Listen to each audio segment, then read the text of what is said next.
Hey guys, I am here. It's Donuts and Pie Fitness, Gretchen Zellick, Annie Gibbons, and we are here with Chris and Parisa Shelton, and they're going to talk all about QiGong today. Chris has been practicing QiGong, I think, for almost 30 years, and along with Parisa, his wife, they run the, let me get this right, Morning Crane Health Art Center in San Jose and in Burbank, California. And then Chris also has authored a book, QiGong for, is it self-realization, which is like the most awesome thing. Yeah. And Parisa has an extensive background in fitness and particularly Pilates and yoga, as well as in Chinese medicine. So welcome, you guys. We're so happy to talk to you. Thank you so much. This is so exciting. Thanks for the opportunity. And Annie and I are on the East Coast. You're on the West Coast, and see, just make it work. So it's perfect. So I'm going to get right to the questions. I want to know about Qigong and the foundation of your practice, and just the movements and the benefits, and also the medical benefits of it, and medical aspect of it. I've heard so much about it, but I've never really practiced it. I met you at that conference back in LA, and we practiced a little bit, and I just found it so interesting and kind of enlightening and relaxing. There were so many components to it. So can you kind of explain what it is? Yeah, so Qigong is a 5,000-year-old practice. It's the foundation of acupuncture in Chinese medicine. It's also the foundation of Tai Chi. And so there's basically three schools of Qigong. There's the medical school, which is acupuncture, Chinese medicine, herbology, pharmacology. There's the martial arts school, because a lot of people don't realize that Tai Chi is actually a form of martial arts. And then the spiritual school is just any school of thought where you understand that you are responsible for watching your own mind and how your ego shows up in situations, because in Chinese medicine, the leading cause of death and disease is actually negative emotions and trauma. And so Qi is the life force energy that emanates through all living things, and Gong is the skill in order to harness this energy. And in this case, to balance out the internal organs, because when those internal organs get out of balance, this is how it manifests as disease. So they're very simple practices. And what I love about Qigong is that it does not discriminate against age, gender, religious, spiritual background. You know, it's all encompassing. And what's great is that you can actually do a lot of these Qigong practices from a seated position. Oh, wow. That's amazing. Now I'm Annie. I haven't met you yet, but Annie Gibbons. Hi, Annie. Also on Cape Cod right now. So you've helped thousands of people around the world. I was looking into the things that you've done, and actually no one is removed from, I think, your experience when you were a teenager and the heart attacks you had and your meth addiction, and everybody is affected in one way or another.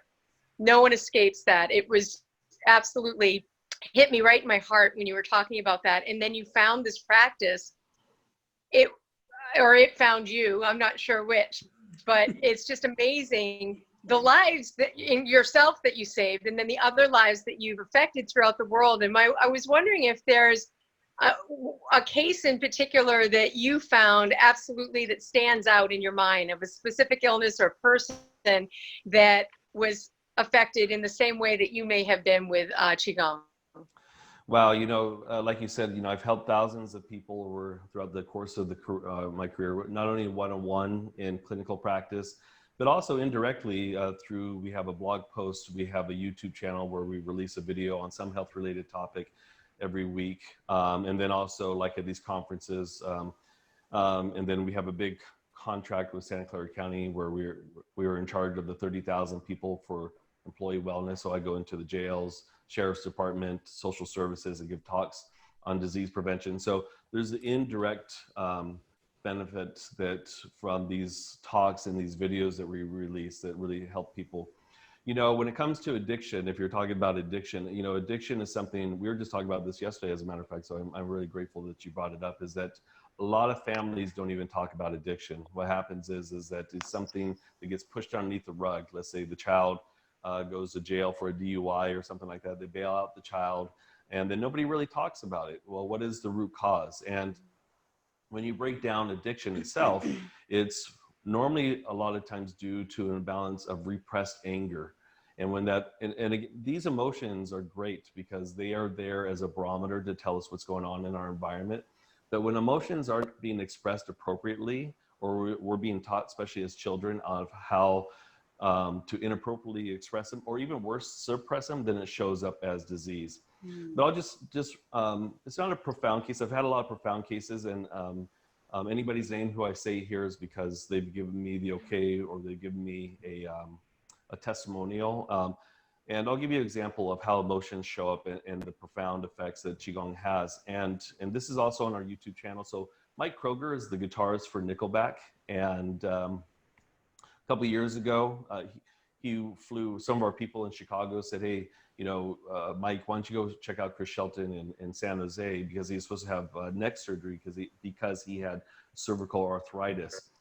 And you can see the actual cervical arthritis. He had it for 3 years. And so when he came in, I said to Mike, like I said to everybody else, I said, hey, Mike, what was going on 3 years ago, right before this showed up?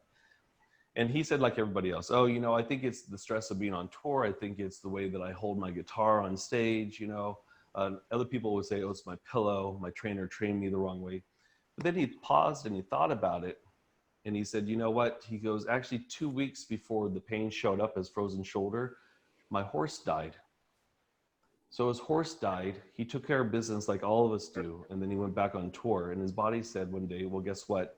You could pretend like or act like that didn't hurt you or affect you, but it did. So anytime we see, for example, frozen shoulder, cervical issues, unless you were in a car accident, all those issues of frozen shoulder and such are emotions that relate back to the heart. And it could be something that you take for granted. Maybe you got in an argument with your spouse. Maybe the dog ran away. You know, it's things that we suppress. So the great thing about Qigong itself is that it gives you tools to empower you to be able to process that stuff, as well as day-to-day trauma. So. How can Qigong help or slow the aging process? You know, it's something we have control over aging, or how can Qigong help us? So that was a tough transition, by the way. Wow. Yeah. That's a good transition. So you know, yeah. Yeah, I think it's a multiple prong approach, because the 3 pillars for Qigong and Tai Chi is physical posture, breath, and mind focus. So posture, number one of the things that you notice about like aging and old people, so to speak, is like their posture will be round forward. You know what I mean? So the first pillar of focusing on posture, and there's a specific type of posture called the Wuji posture, which creates more elasticity through the spine, which is like the trunk of a tree, to the body. It allows for this more ability to age gracefully. And then the breath practices, clearly, like if we can tune into our breath, then we can prolong. And there's actually like an ancient yogi philosophy that says that, and I'm not sure what the merit to this is, but at the time of birth, it's predetermined how many breaths a person takes per lifetime. So if we can extend and breathe longer, increasing on the inhale and increasing on the exhale, then in essence, you increase your lifespan. Yeah, and just to add on that, so one of the ways I diagnose in clinical practice, you know, just like in acupuncture where they take the pulse, look at the tongue, my favorite ways to assess or diagnose a situation is reading a person's face. So every line, every feature on your face tells me a story of your personality, how you think, past traumas, and more importantly, potential diseases inside the body. Those features on the face and those lines and stuff are actually our manifestations from imbalances of different internal organs of the body. And what's great is that about a year ago or so, I gave a talk to trauma nurses and doctors because now science has started to say, oh, wow, guess what? The Chinese medicine is actually right, because we're now starting to tell by certain lines of heart disease, you know, diabetes, those types of things.